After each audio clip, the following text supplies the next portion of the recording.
حضور اکرم صلی اللہ علیہ وآلہ وسلم نے ارشاد فرمایا، جس شخص میں یہ 3 باتیں ہوں گی وہ ایمان کا مزہ پالے گا۔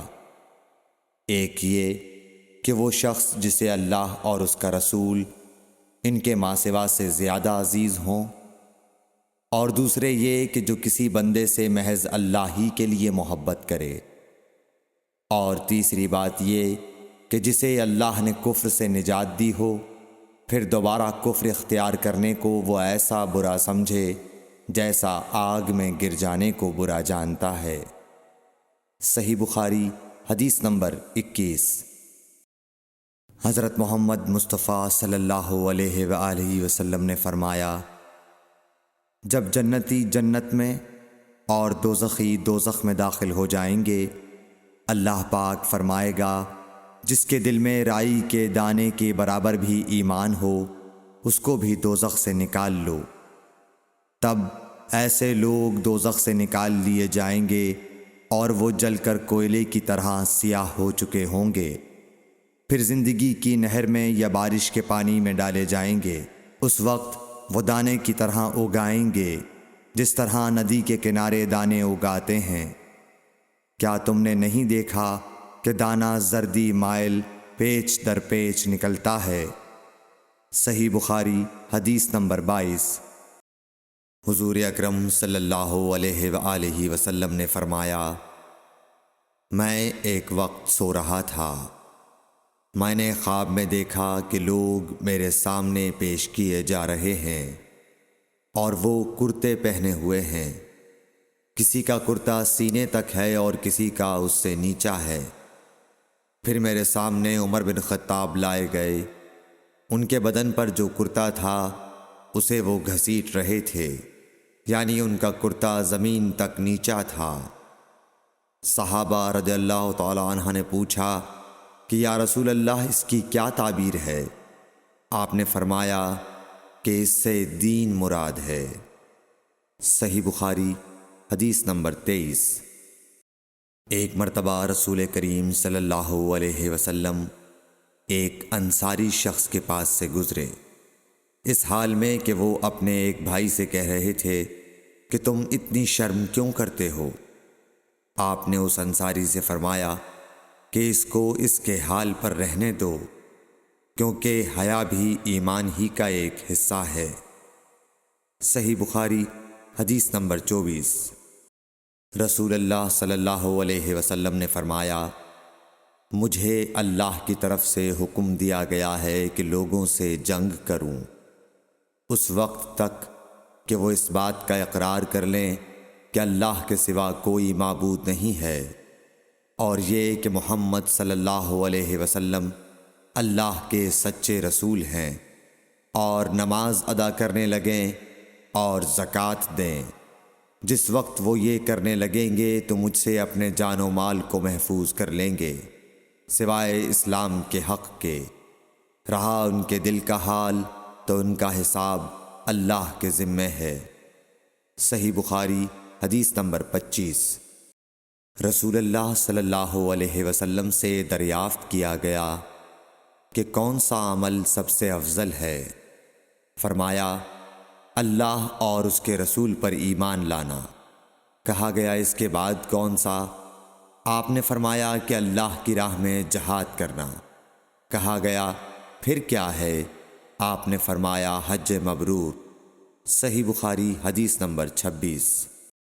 رسول اللہ صلی اللہ علیہ وسلم نے چند لوگوں کو کچھ عطیہ دیا اور سعد وہاں موجود تھے۔ وہ کہتے ہیں کہ رسول اللہ صلی اللہ علیہ وسلم نے ان میں سے ایک شخص کو کچھ نہ دیا، حالانکہ وہ ان میں مجھے سب سے زیادہ پسند تھا۔ میں نے کہا، حضور، آپ نے فلاں کو کچھ نہ دیا، میں اسے مومن گمان کرتا ہوں۔ آپ نے فرمایا، مومن یا مسلمان؟ میں تھوڑی دیر چپ رہ کر پھر پہلی بات دہرانے لگا۔ حضور صلی اللہ علیہ وسلم نے بھی دوبارہ وہی جواب دیا۔ پھر آپ نے فرمایا کہ اے سعد، باوجود یہ کہ ایک شخص مجھے زیادہ عزیز ہے، پھر بھی میں اسے نظر انداز کر کے کسی اور دوسرے کو اس خوف کی وجہ سے یہ مال دیتا ہوں کہ وہ اپنی کمزوری کی وجہ سے اسلام سے پھر جائے اور اللہ اسے آگ میں اوندھا ڈال دے۔ صحیح بخاری حدیث نمبر 27۔ ایک آدمی نے رسول اللہ صلی اللہ علیہ وسلم سے پوچھا، کون سا اسلام بہتر ہے؟ آپ صلی اللہ علیہ وسلم نے فرمایا کہ تو کھانا کھلائے اور ہر شخص کو سلام کرے، خواہ اس کو تو جانتا ہو یا نہ جانتا ہو۔ صحیح بخاری حدیث نمبر 28۔ حضرت صلی اللہ علیہ وسلم نے فرمایا، مجھے دوزخ دکھلائی گئی تو اس میں زیادہ تر عورتیں تھیں جو کفر کرتی ہیں۔ کہا گیا، حضور کیا وہ اللہ کے ساتھ کفر کرتی ہیں؟ آپ صلی اللہ علیہ وسلم نے فرمایا کہ خاوند کی ناشکری کرتی ہیں اور احسان کی ناشکری کرتی ہیں۔ اگر تم عمر بھر ان میں سے کسی کے ساتھ احسان کرتے رہو، پھر تمہاری طرف سے کبھی کوئی ان کے خیال میں ناگواری کی بات ہو جائے تو فوراً کہہ اٹھے گی کہ میں نے کبھی بھی تجھ سے کوئی بھلائی نہیں دیکھی۔ صحیح بخاری حدیث نمبر 29۔ حضرت صلی اللہ علیہ وآلہ وسلم فرماتے تھے، جب دو مسلمان اپنی اپنی تلواریں لے کر بھڑ جائیں تو قاتل اور مقتول دونوں دوزخی ہیں۔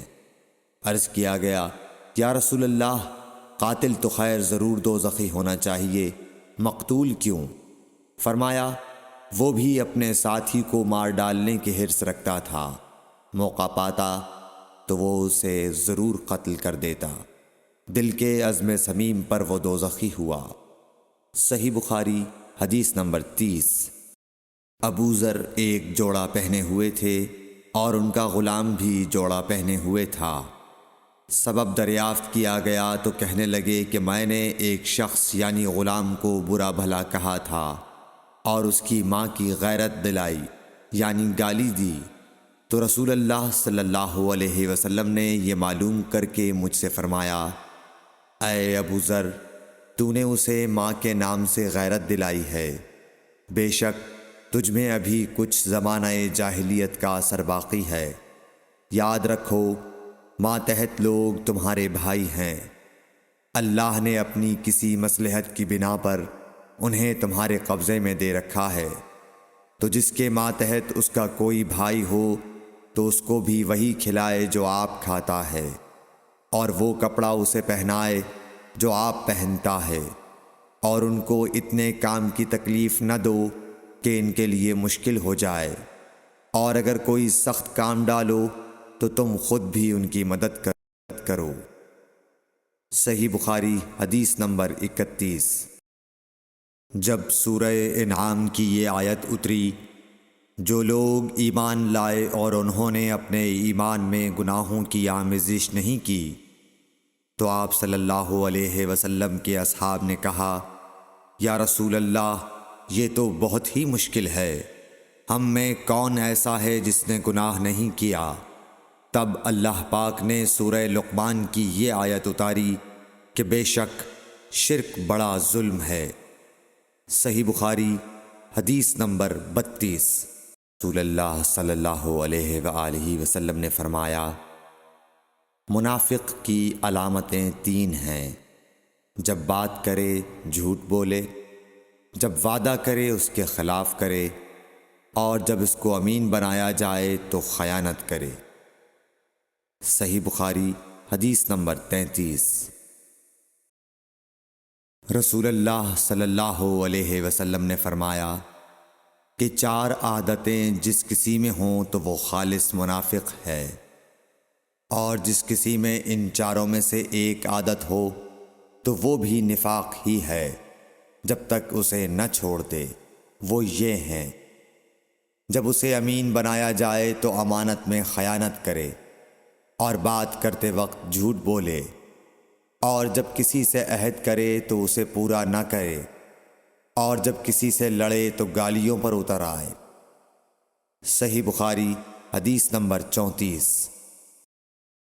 رسول اللہ صلی اللہ علیہ وسلم نے فرمایا، جو شخص شب قدر ایمان کے ساتھ محض ثواب آخرت کے لیے ذکر و عبادت میں گزارے اس کے گزشتہ گناہ بخش دیے جاتے ہیں۔